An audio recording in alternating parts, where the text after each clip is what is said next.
Hello chers élèves, nous allons parler dans cette vidéo d'ordre et d'opération. Alors comme c'est un petit peu exotique, la musique est de rigueur. On va voir ensemble 6 propriétés. La première, les nombres a plus c et b plus c sont rangés dans le même ordre que a et b. Qu'est-ce que ça signifie? Ça veut dire que si a est strictement plus petit que b, alors a plus c ce sera strictement aussi plus petit que b plus c. Un exemple. Alors on sait que 3 est plus grand que 2.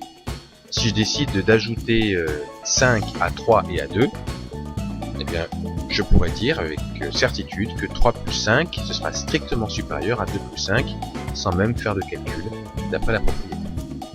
Voyons la deuxième. Les nombres a moins c et b moins c sont rangés dans le même ordre que a et b. Qu'est-ce que ça veut dire? Ça veut dire que si mon a est strictement plus petit que mon b, plus grand, hein, peu importe, alors a moins c est strictement plus petit que b moins c. Ou plus grand, ça dépend de ce qu'on avait au début. Exemple, 4 est plus petit que 5.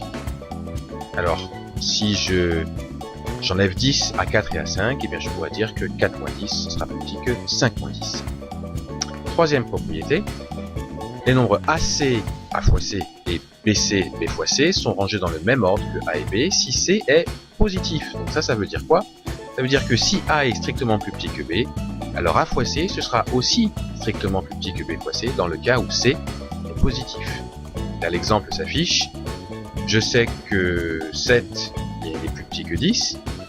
Donc si je décide de multiplier le 7 et le 10 par 8, eh bien, je pourrais dire que mon 7 fois 8, ce sera strictement plus petit que mon 10 fois 8. Par contre, c'est pas pareil quand c'est négatif. Vous voyez que les nombres AC et BC sont rangés dans l'ordre inverse de A et B lorsque C est négatif. Ça veut dire que si A est plus petit que B, alors A fois C sera, attention, plus grand que B fois C dans le cas où C est négatif.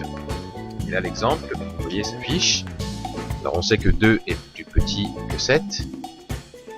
Alors si je multiplie le 2 et le 7 par moins 3, eh bien je vais obtenir que 2 fois moins 3, ce sera non pas plus petit, mais plus grand que 7 fois moins 3. Encore un autre exemple, les nombres a divisé par c et b divisé par c sont rangés dans le même ordre que a et b, dans le cas où c est positif. Ça veut dire que si a est strictement plus petit que b, eh bien a divisé par c ce sera plus petit strictement que b divisé par c, dans le cas où c est positif. Et là on a un exemple, 27 est plus grand que 11, donc si je divise 27 et 11 par 6, on pourra dire que 27 divisé par 6, ce sera strictement plus grand que 11 divisé par 6. Et enfin, bien, les nombres a divisé par c et b divisé par c sont rangés dans l'ordre inverse de a et b si c est négatif. Donc si a est strictement plus petit que b, alors a divisé par c, ce sera non pas plus petit mais plus grand que b divisé par c lorsque c est négatif. L'exemple est donné, 10 est strictement plus grand que 7. Si je divise 10 et 7 par moins 4, eh bien que mon 10 soit plus grand que 7, eh bien mon 10 divisé par moins 4 sera plus petit que mon 7 divisé par moins 4. Et voilà, chers élèves, à bientôt!